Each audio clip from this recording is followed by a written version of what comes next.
to Enterprise Mauritius last year. 6 months. Last year, and is now in charge of finding markets and market access to the whole of the yeah. So Dave, thank you again for accepting our... Thank you again, thank you Van. Quite oddish feeling. A few years back I was in the same classroom doing my MBA. But yeah, my apologies, I couldn't join you earlier, although I wanted to be here, but two of my colleagues been following this one. Quite interesting development taking place in economics for many years. It's only recently I also had a fight with one gentleman. As long as I was from the investment bench, I thought investment drives the economy. And a lot of writing supports that investment actually drives the economy. It was only when I was offered this position at Enterprise Mauritius that I realized that we're talking of 10% of GDP coming from exports. And I did look back to see whether investment has played a role or it's exports that's playing a role. So recently there was a meeting in Mauritius and got stuck into a sort of debate with some very high-profile professors from Stanford and others to say, guys, tell me now, is export more important for an economy or investment?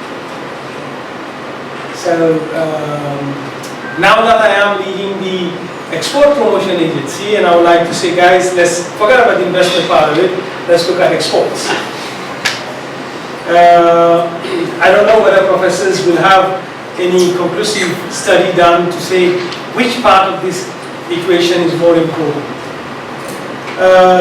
Second aspect of emerging markets. Now we've been sort of told, we have read about markets leading development, the American market, the European market. There was a very bias to the whole initiative. It was export market. But things have changed now with India, China being captive markets. Brazil, Nigeria, Indonesia, European Union unified. But the crisis tells us a new story. No market is given and taken for granted. Emerging market for what? Is it a mirage that there is an emerging market for us to look for? Or is it reality? If it is reality, how, I think the panel will be looking at how could countries like Mauritius, not necessarily one of the seeds countries, but developing countries, maximize their revenue stream or maximize their growth potential banking on emerging markets. Is it a situation where the goalpost changes and it remains an emerging market always? Or are there emerging markets for a country like ours? So I think I have here, four panelists, bringing you the experience, the knowledge, and the in-depth, know of what this emerging market, how this emerging market is emerging. To my immediate left, I have Professor Jan Piwe, Stringren, from Berlin, and I have Celio. Okay, my little confusion. Celio from Brazil. Then I have now to my immediate left, Professor Yo from UNTAD, and to the extreme right, Mrs. Vida. Okay. Now we would like to ask them very simple questions to start with. Does emerging market per se holds growth perspective for export-oriented economies with narrow supply base? I'll start with this one. Thank you very much. Let me start by saying that addressing the perspective of emerging markets is difficult already because at the beginning we tried to define who they really are, and we didn't find an answer. So I joke with Jan saying that emerging markets is the opposite from the submerging markets, which is not only a joke, because it brings me immediately to perspective. Submerging markets would be those that are threatened by the increase in the level of the ocean, which would be linked to the change in the climate. And I would argue that green growth is certainly an avenue to go for by emerging markets. So we had the presentation on energy intensity, but I think there is a very wide range of opportunities in this area of green growth. And I think that a country like Mauritius may also be able to capture something there.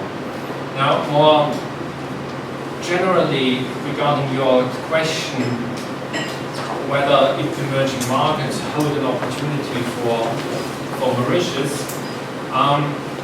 what you outlined at the beginning was in a way that emerging markets are still dependent on the external economic environment, which is against the hypothesis that was very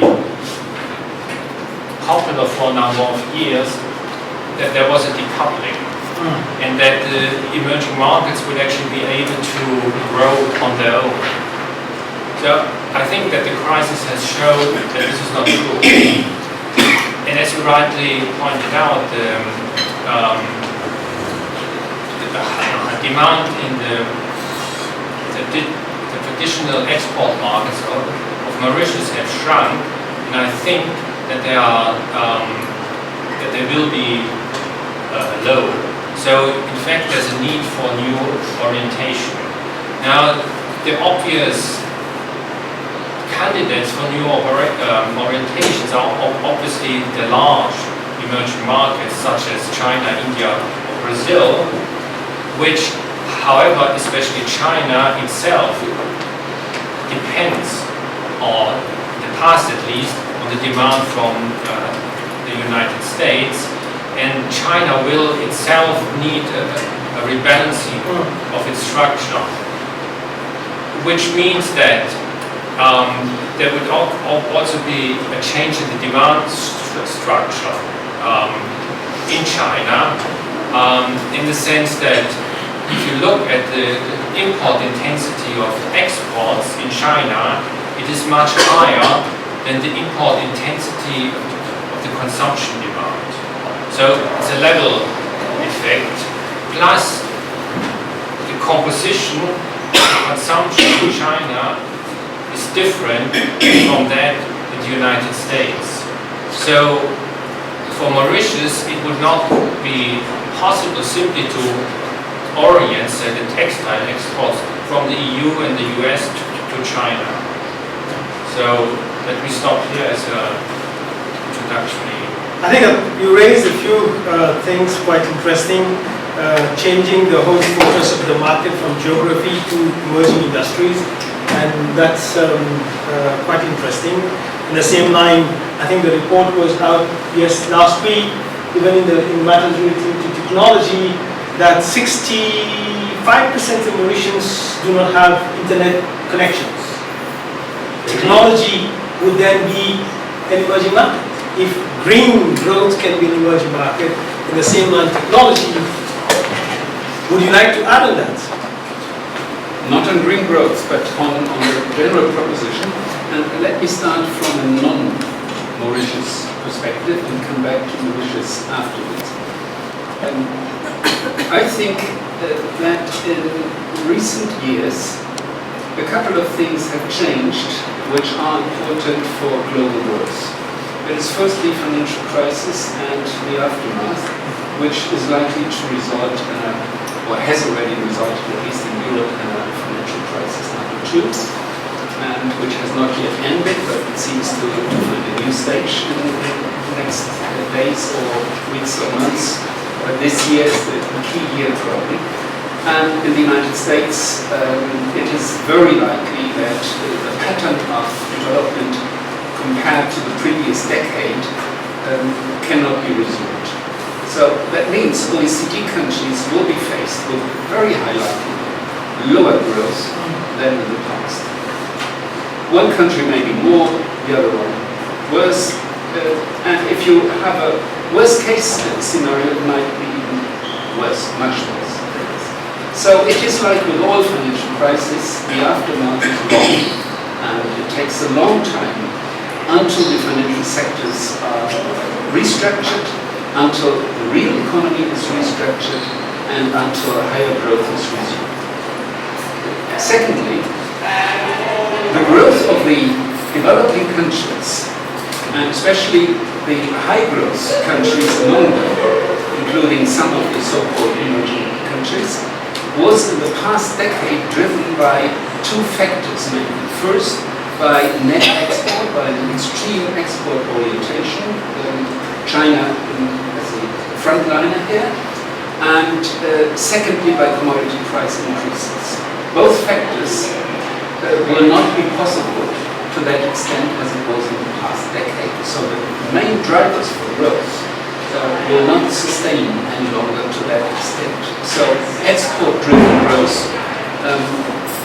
there must be rebalancing from China and from others, and probably also from Mauritius and other similar countries. So that means domestic demand has to play a bigger role unless you have trouble with growth, or even bigger trouble with growth. And secondly, you must embark stronger on South-South growth. If that doesn't work, well, then your growth will be much less than it was in the past. Concerning commodity prices, it was strongly driven by China and some other countries, but it was also exuberant, so it was beyond the fundamentally determined price level. So there is an exuberant increase of commodity prices, and I still believe that commodity prices to some extent will also have to rebalance and will come down, not to the original level, say at the level of 1998 or so when the thing started, but still it is a bit inflated. And it is then unlikely that commodity prices will speed up again in that growth rate as it was in the past. I think it is a big hype to believe that there are many, many emerging countries headed by China, India, Russia, and Brazil, and perhaps also South Africa, and they are the locomotive, and they will now go on and lead the rest of the world, the United States and Europe, towards higher growth, and sooner or later they will determine the world economy and have the majority in the world GDP.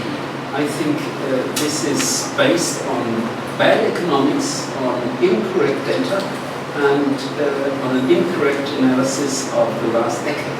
The last decade was, from a historical perspective, an exceptional decade which led to much higher growth than in the 80s and 1990s, which were lost decades for development, especially in Africa, but not only, let alone China, of course, let alone India, in special cases, and Brazil picked up in the last decade, not before. So, and South Africa is not a growth champion or something like that. So, in other words, we should stop with this hype and this mirage about so-called emerging markets. And I think they are, except those which have greatly in enterprises. But it has now resulted in problems that must be solved, that must be rebalanced. If that is not successful, we are stuck in a bad alley, which is a blind alley, which is critical for all of us. We depend on each other. Therefore, coming back to Mauritius, I think you will have to reconsider your growth strategy of the past decades, which resulted in 5%. And you should look for, you should not raise the question exports or investment. I recommend to raise the old question production. You must increase production. That can be for exports. And if you talk about investment, if it results in fixed investment, that is more factories, more service sector buildings and fixed capital there with computers and I don't know what, and you produce something either for the domestic markets or for exports, but you must also import something so that you have a better balance of exports and imports. That is what is needed. And much of what is called investment is only financial investment, only property investment, real estate investment, bubble creating or prone to create bubble potentially in the future.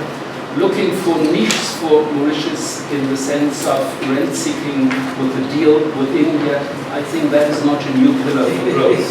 That is nice for a while, and you can siphon off some revenues from this, but that is not a growth strategy that you need. So we all need to do our jobs, and I am afraid the prospects are not really bleak, but they are less fortunate than they were in the last decade. Thank you, Jan. I think that gives us hope, at the same time challenge. At least the growing markets will keep on emerging, and the new markets could emerge. I think that's something quite interesting that you see. Coming to our friend from the last continent. Brazil happens to be in a very interesting situation. One, you are a market-driven economy. You are also emerging to become a production hub. How do you see this issue of emerging markets being central point in your growth strategy? Well, it's not easy to talk about perspectives in this moment. A lot of uncertainties, but I would like to make just some comments. In general, I agree with Jan that the last 10 years are very specific. It's not possible to expect that we will have another 10 years of growth like in the past. But basically, I think that to discuss the question of perspective of emerging markets, we have to understand the role that China has had in the past 10 years and the role that China can be in the next years. I think that the two effects of China in the world economy was, of course, the first one was the impact on the commodity price. Basically, because I think that it's not just a case of commodity price.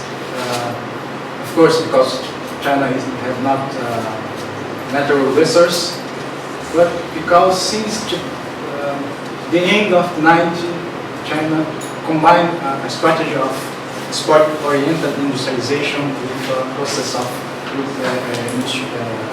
strong urbanization, investments in infrastructure. And of course, when you are constructing infrastructure in the cities, you have to consume a lot of raw materials, minerals, and energy, and of course, this has a strong impact on commodity price.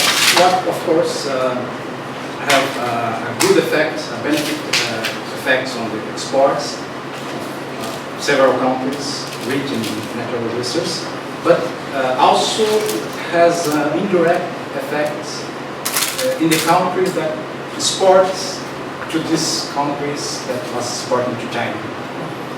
Then there was an indirect effect in several developing countries, not just the country that was exporting to China.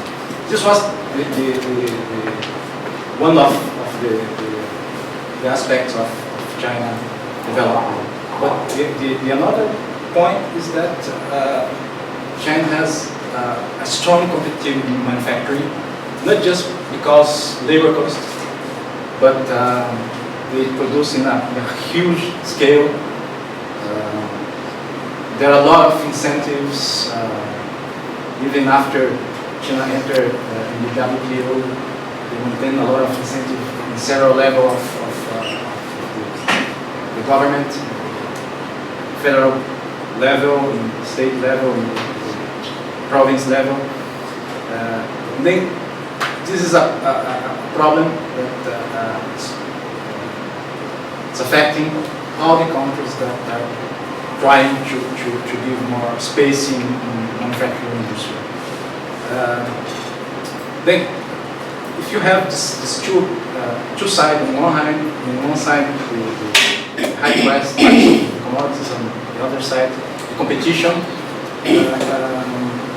Until 2008, the competition effect was not so strong because we was in a growth cycle that the whole growth was growing very fast, and then this height, this Structures. We look at exports of Chinese product in Africa. We've been told about the 4 factors of production and 1 factor remaining fixed, the land part of it. I think for China, even land is nearby. They have started creating zones. They have done so one in Mauritius as well. So they have now this new growth strategy of creating 10 exclusive economic zones. So the question of land being fixed for the Chinese, I think doesn't exist. 1. Number 2, they have financial dimensions to tie a country up or lose ends. So they will give you a grant together with a subsidies, where the grant element. I'd like to ask from you, ma'am,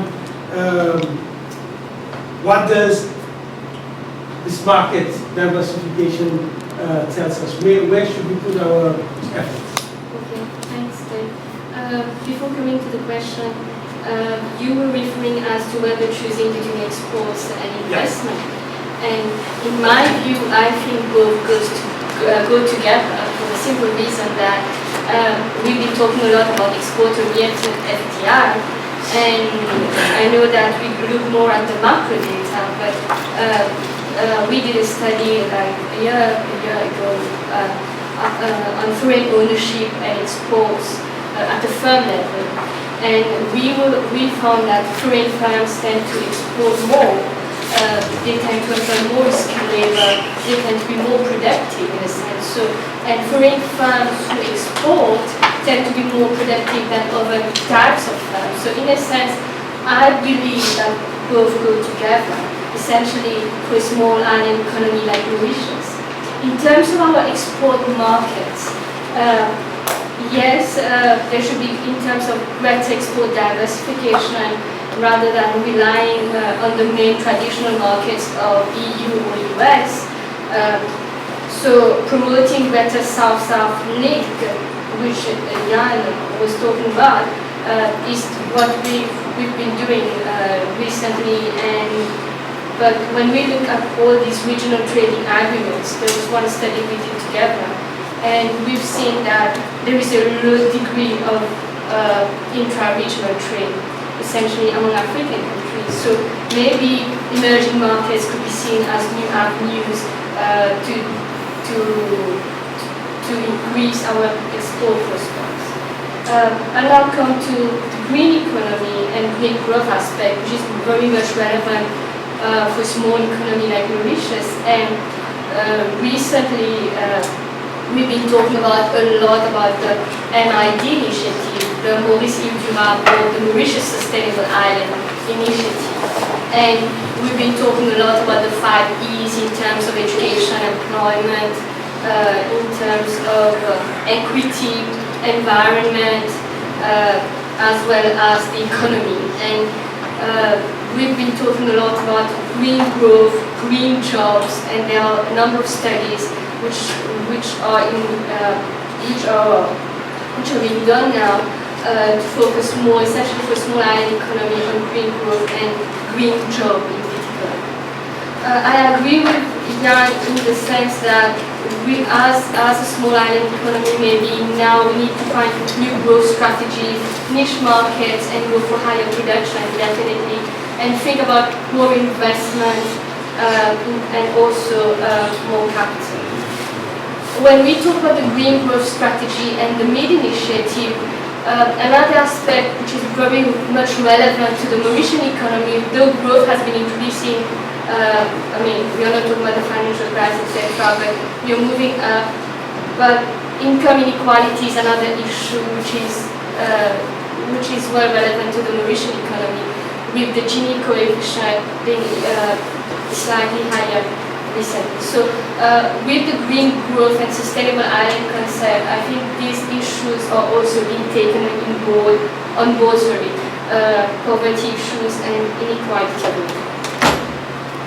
In terms of emerging economies, this could be a new avenue for Mauritius.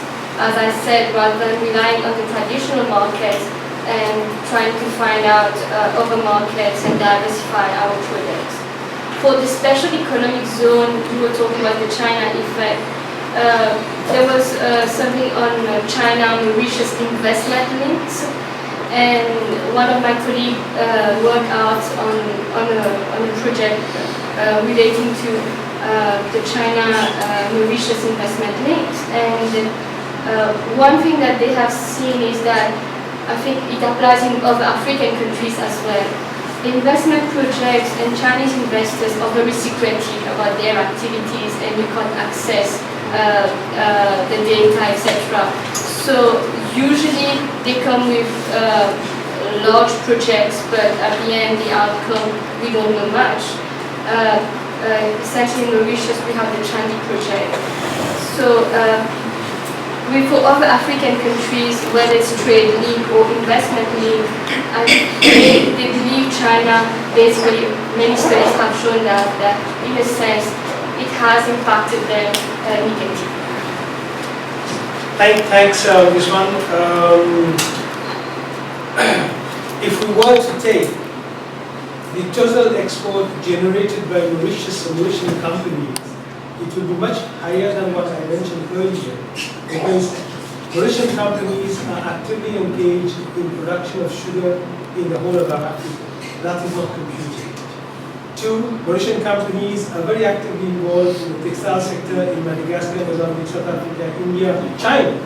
So that's not computed as well. So just like the debate has been trying the indirect way of exports, the extent to the Mauritian export to the global world economy, not necessarily originating from Mauritius, but the Mauritian origin could be much higher than that. But that's not the issue right now. I'd like to come to the second round. I think both the economists recently picked up about the third industrial revolution. But before I come to that one, I'd like to get the views of the panel. Who would like to add, question, or challenge some of the propositions made by the four speakers before we go to the second round? Yes, sir. Challenge. I've had lots of discussions which connect with Chinese capital, kind of giving a one-sided feeling. I hope it has nothing to do with the Chinese ill feelings that Africa has. No, please. I'm not Chinese and I don't look one. Don't look at him. No, but my point is that I think we risk presenting a biased view when we paint Chinese capital as being, without using the same word I'm using, a new form of imperialism which we give with the right hand and take out much more with the left. And I think we should be realistic and present a balanced view. And say if we are to look at Chinese capital, we should see it as it is, namely that Chinese capital is foreign. It is foreign, like Western capital. And capital has certain characteristics. It's profit. Now the question becomes, in what ways can one use foreign capital, whether it's Chinese or Western, whether it is from the north or the south, in what ways can a host country use this foreign capital in a manner that gives something to capital, because if there is nothing, capital won't come, but in a way also that creates durable capabilities And in that area, I draw a distinction between what Western capital has been doing in my country, Uganda, social development, things to do with universal primary education, with healthcare. These are important. But you don't see the durability on the ground. Now, Chinese capital seems to be coming with something more concrete. In the neighboring country in Kenya, anybody who has been there recently under the Mwai Kibaki administration will see a structural change of the road infrastructure. And so that is producing durable capability. So I think the starting point, two issues. The starting point is that Chinese capital is foreign capital.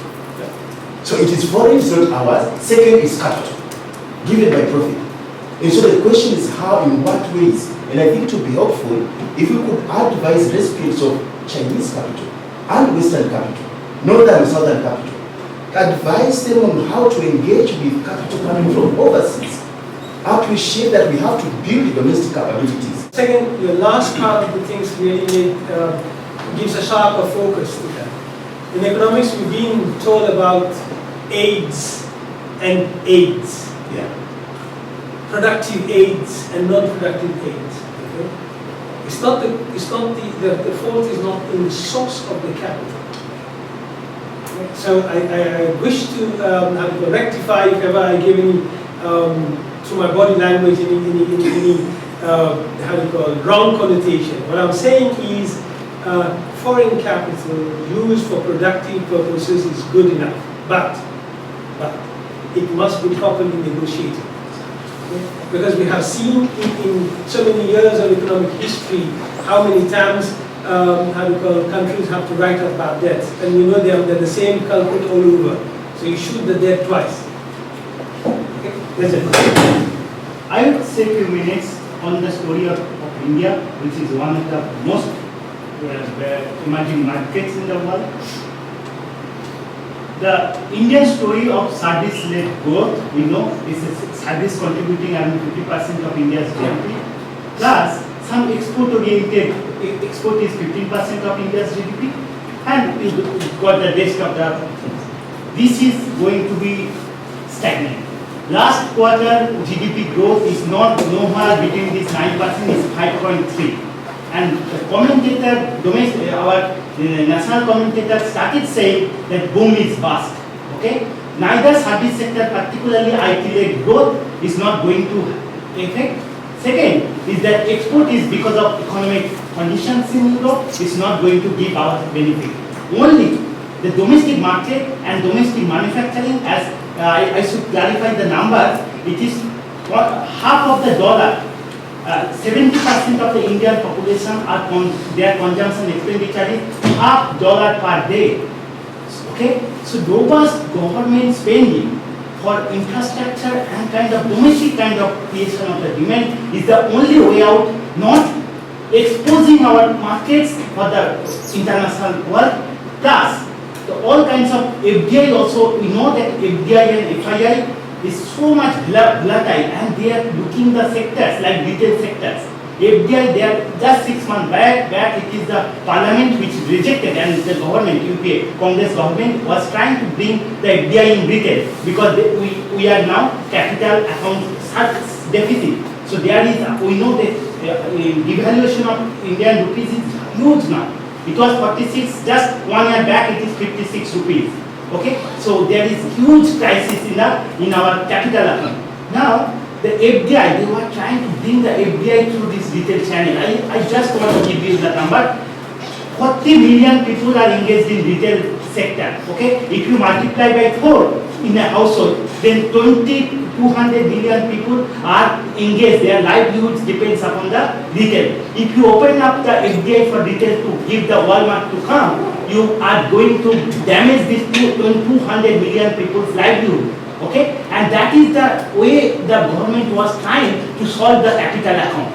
So, exposing our domestic market, particularly India, where large section of the people are with the vulnerable stage, and exposing when you are just going with the direction of the capital finance, okay, is going to be devastating. So you need to have broad-based domestic kind of economy where you government spending plus generating the employment for domestic purpose.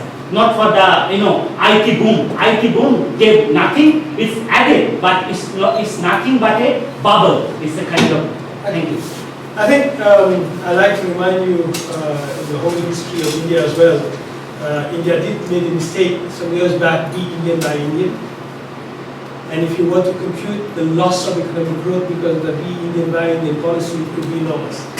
The argument about the number of people retailers are losing and how income generation, gentlemen, mind my words, don't take that offense when you go home. An underdeveloped mind cannot aspire to become a developed economy unless it is open to development. Economic facts and figures show that Indian economic growth would have gone higher had that been gone through. But political lobby coming in at the wrong time to block that ballot has actually put a damper on that, number one. Number two, the government has recently announced in India $10 million of investment to make India an export-oriented economy.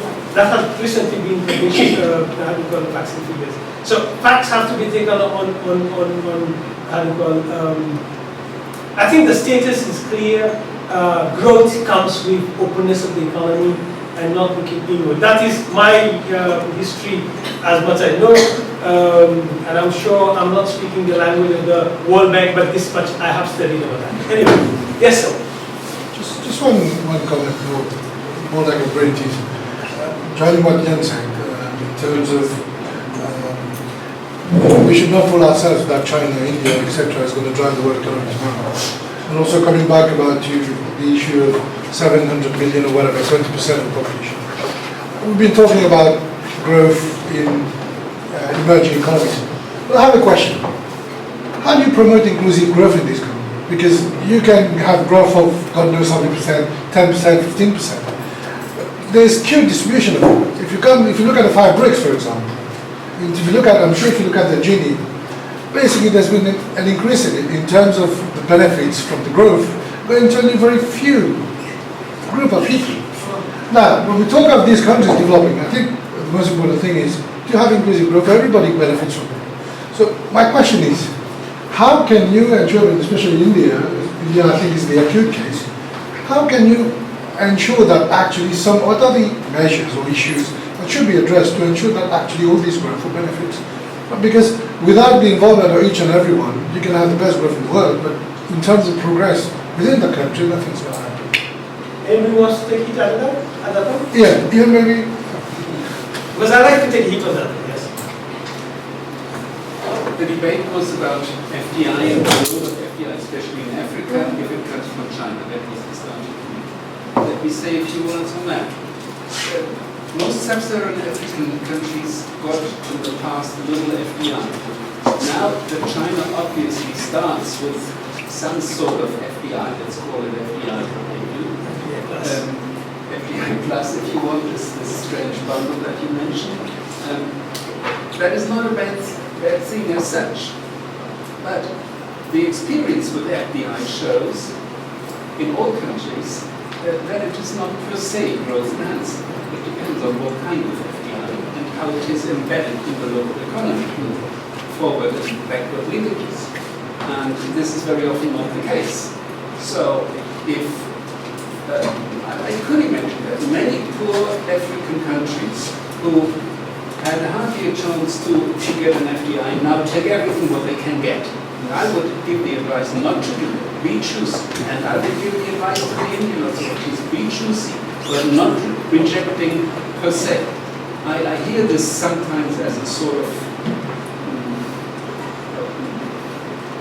I use the term protective strategy for protecting domestic state-owned or private enterprises.